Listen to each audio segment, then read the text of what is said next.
Lá por volta de 1952, uma garotinha de 5, 6 anos entra numa renomada escola de piano para uma audição de alunos. Senta no banquinho na frente do piano, mas as mãos começam a tremer e na hora de tocar dá um branco. E quando a plateia diz...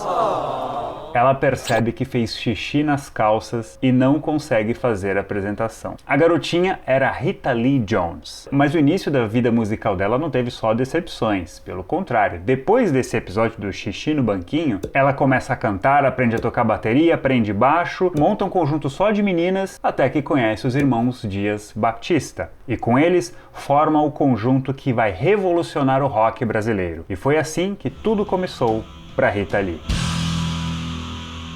A Rita ficou em segundo lugar numa enquete aqui no canal, feita com o público, sobre os artistas preferidos dos anos 70. E é claro, como vocês sabem, ela faleceu agora no dia 8 de maio, aos 75 anos. Nesse vídeo aqui eu vou contar como a música entrou na vida dela e as primeiras iniciativas musicais, grupinhos que ela teve, até que ela conhecesse os irmãos Arnaldo e Sérgio Dias Baptista. E a gente vai até o ponto em que eles formam os Mutantes. Então, vamos começar falando da infância dela. Rita Lee Jones nasceu no que ela mesmo definiu como um harém, porque eram 6 mulheres e apenas um homem. E as mulheres eram sua mãe Romilda, apelidada de Cheza, Luísa, apelidada de Balu, uma moça que foi expulsa da família e acabou sendo adotada pela avó da Rita, Carolina, apelidada de Caru, que também foi adotada pela família, e as irmãs Mary Lee, a mais velha, e Virginia Lee, a do meio. O único homem do harém, que é uma metáfora, tá? Era o pai Charles. Ele era descendente de americanos e a Cheza de italianos. Eles moravam em Rio Claro, no interior de São Paulo, e se conheceram na festa mais brasileira de todas, o Carnaval. Aliás, no dia em que eles se conheceram, conta a Rita, na autobiografia dela, que a mãe chegou a ser paquerada pelo Ulisses Guimarães, aquele mesmo cara que foi presidente da Câmara dos Deputados quando foi aprovada a Constituição de 88, inclusive. Mas a dona Romilda deu um fora no Ulisses e gostou mesmo é do americano Charles. As famílias não aprovaram o romance porque eram italianos e americanos,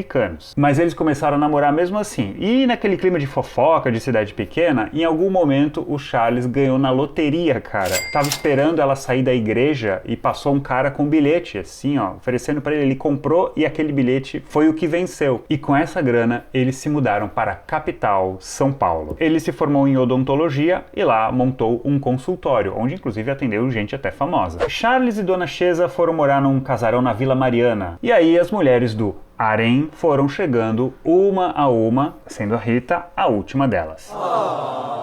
Rita e suas irmãs cresceram num ambiente em que o pai era muito rígido, tinha regra pra tudo, hora pra tudo, só podia conversar alto até as 9 da noite, tinha que acordar às 7 da manhã. A mãe delas, Dona Cheza, era extremamente católica, mas sempre que podiam, as 3 faziam suas pequenas travessuras, sendo que Rita diz que sempre foi muito protegida pelas demais mulheres da casa. O nome da Rita é um capítulo à parte e muito interessante pra gente comentar. Rita Lee Jones. O Lee não é de família, ele foi escolhido pelo pai dela para homenagear Robert Lee, um dos oficiais do exército dos Estados Confederados, que se rebelaram contra a União na Guerra Civil Americana, que aconteceu entre 1861 e 65. Entre outras coisas, eles defendiam a escravatura. Muitos não sabem, mas alguns confederados, ao perderem a guerra e com apoio do imperador Dom Pedro II, vieram para o Brasil e se instalaram onde futuramente nasceu a cidade de Americana, em São Paulo. Afinal, o Brasil ainda era escravocrata. O avô dela fugiu para o Brasil num barco com eles. É uma história muito louca. Esse cara, que se chamava Cícero, ele era descendente de indígenas Cherokee e se envolveu numa briga lá no Alabama. E aí ele ia ser preso, talvez podia ser morto, e ele fugiu. E, inclusive, ele não tinha o nome Jones. O nome apareceu também numa história muito louca, porque tinha um cara passando mal e ele curou o cara com um chá de camomila. Aí tinha um médico a bordo. O médico olhou para ele e falou: pô, cara, você manda bem, hein, cara? Vou te conseguiu uma certidão de nascimento. E aí nessa certidão ele inventou um nome que ele achasse que fosse muito comum. E aí o cara virou Cícero Jones. Então os dois sobrenomes da Rita, na verdade, não eram de família, assim. Os dois foram inventados. Mas então tá, agora voltando para a infância dela lá na Vila Mariana, em São Paulo, apesar de ser um ambiente bem vigiado, um episódio muito forte que ela conta na autobiografia foi quando ela foi estuprada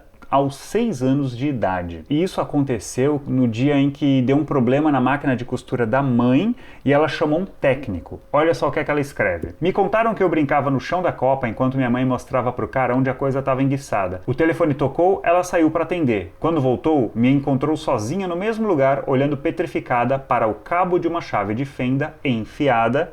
Sim, o técnico sabe-se lá por qual motivo fez isso e depois foi embora e ninguém mais o encontrou. Aliás, se você quiser adquirir tanto a autobiografia da Rita Lee quanto esse livro aqui, Adivine a Comédia dos Mutantes, que eu também vou citar no vídeo, tem links lá na descrição para a página da Amazon. Mas aí tá, cara, a Rita, ela demonstrava interesse pela música. E aí aconteceu uma coincidência. Uma pianista muito renomada foi se consultar com o pai dela. E para pagar as consultas, ela ofereceu em troca aulas de piano para Rita. Essa pianista era Magdalena Tagliaferro. Escreveu a Rita. Fui recebida na primeira aula com impaciência diante da minha falta de talento com escalas básicas. O tempo passou e dei uma boa guinada. A mestra até elogiou meu esforço ao meu pai. E aí é que acontece aquele episódio que eu citei lá no começo, em que ela foi para uma audição de alunos da escola da Magdalena, literalmente fez xixi nas calças e foi considerada tímida demais para ser uma pianista. Aí ela abandonou as aulas, mas não a música. Falando em aulas, a Rita estudava no Lycée Pasteur, ou Lycée Pasteur, uma escola para brasileiros e franceses em São Paulo. E ela definiu o desempenho dela assim: fui uma ginasiana medíocre, sempre passando o dia no raspando, sempre me sentando no fundão, sempre conversando muito e sempre sendo expulsa da classe. Mas ela era boa em atletismo, inclusive foi parte da equipe de handball da escola. Quando ela terminou o ensino fundamental, ela conseguiu uma bateria e uma tia dela contou essa história no Arquivo Confidencial do Faustão, isso já faz tempo.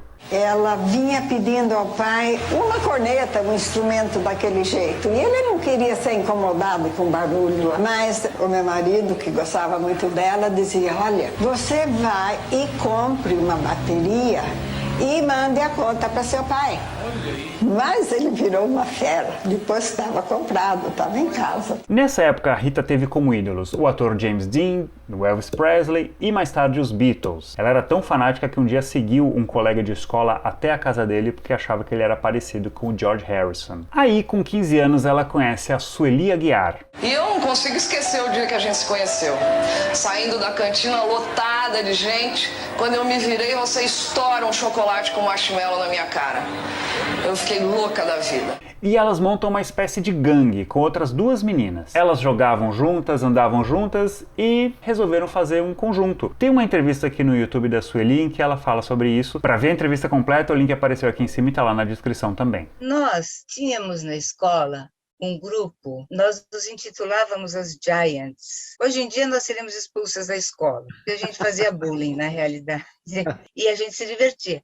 E nessa brincadeira a gente resolveu, por que não, cantar. E daí nós formamos as Teenage Singers, né? Essa primeira formação, que ninguém cantava nada, ninguém tocava nada, mas a gente era um visual bonito. Elas decidiram se inscrever para um concurso de novos talentos que era promovido pela Rádio Record, e elas se batizaram de The Teenage Singers, as cantoras adolescentes em português. Agora eu vou citar Carlos Calado no livro A Divina Comédia dos Mutantes. Claro que elas não ganharam o concurso, mas Rita e Sueli tiveram a confirmação de que era exatamente aquilo que queriam fazer. O quarteto continuou se apresentando em festinhas domésticas e bailinhos pró-formatura, em colégios da Zona Sul. Em 63 para 64, a febre dos Beatles se espalha pelo mundo todo. A Rita foi contagiada, ela era apaixonada pelo Paul McCartney, assistiu ao filme A Hard Day's Night 16 vezes e disputava com a Sueli para ver quem sabia todos os diálogos do filme de cor. Nessa época, a Rita abandonou a bateria e aprendeu a tocar contrabaixo, influenciada pelo seu ídolo. Aí, cara, em 64, as meninas do Teenage Singers estão se apresentando constantemente no Teatro João Caetano, na Vila Clementino, em São Paulo, e elas lá encontram um grupo de rapazes. E no começo rola uma rivalidade. Os rapazes cantavam mal, mas tocavam bem. As meninas tocavam mal e cantavam bem. Esse grupo tinha 4 meninos, entre eles Arnaldo Dias Batista. E eles se chamavam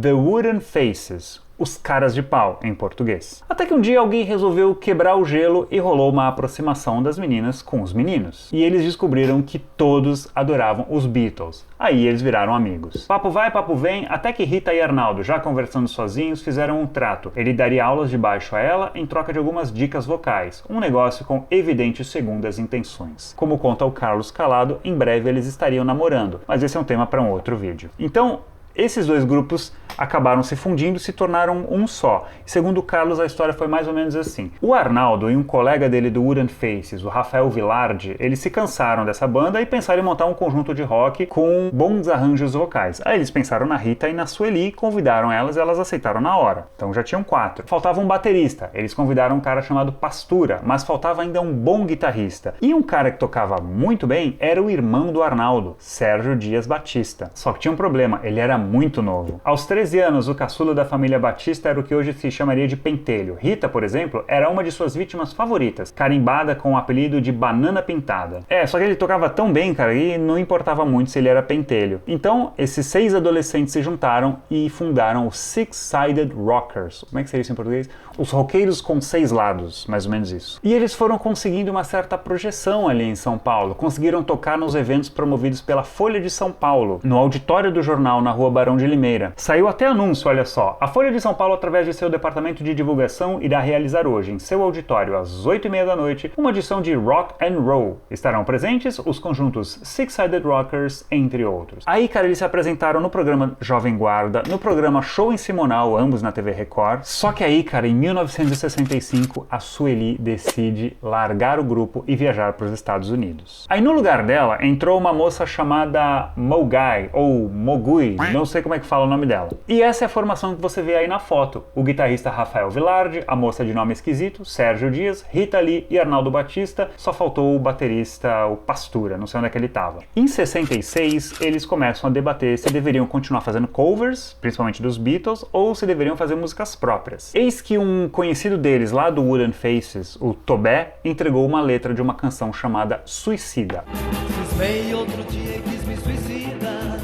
Fui me atirar do viaduto do chá. O Rafael Vilardi acabou fazendo uma melodia e entregou para Rita Lee escrever uma letra. E daí surgiu a canção chamada Apocalipse, que pode ser considerada a primeira letra da Rita Lee a ser gravada oficialmente.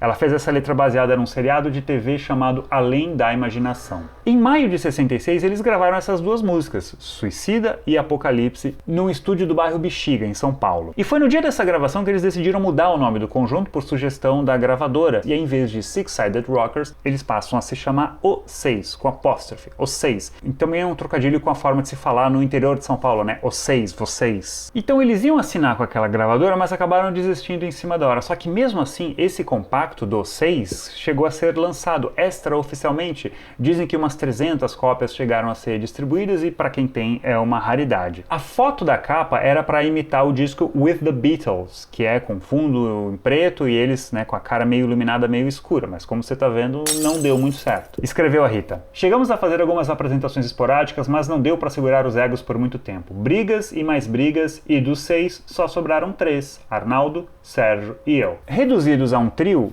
Rita, Sérgio e Arnaldo pegaram as canções que eles tocavam e mexeram nos arranjos, só que eles precisavam de um baterista. E foi aí que eles chamaram o irmão mais velho dos Dias Batista, Cláudio, que era uma espécie de professor pardal. Ele tinha uma oficina nos fundos da casa da família, em que ele inclusive fazia instrumentos, né? Um monte de gente usava instrumentos do Cláudio Batista. A Rita disse que não se dava muito bem com o Cláudio. Com o Sérgio, era uma relação meio de irmão, assim, um pentelhava o outro. Arnaldo, o do meio, apelido Cry, era um mano com quem desde os Wooden Faces eu me relacionava melhor. Engraçado e meio tímido, tomava meu partido na maioria das vezes. Arnaldo era o irmão que eu gostaria de ter tido. A Rita terminou a escola e passou a cursar comunicações na USP. Ela, inclusive, era da turma da Regina Duarte. E segundo própria Rita conta, ela ficou um ano bundando no curso, ou seja, matando aula, pedindo para as pessoas assinarem a lista de presença para ela. Vale lembrar também que para o pai dela a música não era uma profissão, era para ser um hobby, mas ela foi aos poucos convencendo a família de que podia viver disso. O trio Rita, Sérgio e Arnaldo passou a se chamar O Conjunto, com K, depois Os Bruxos. E com a ajuda de um amigo bem relacionado deles, eles agendaram uma apresentação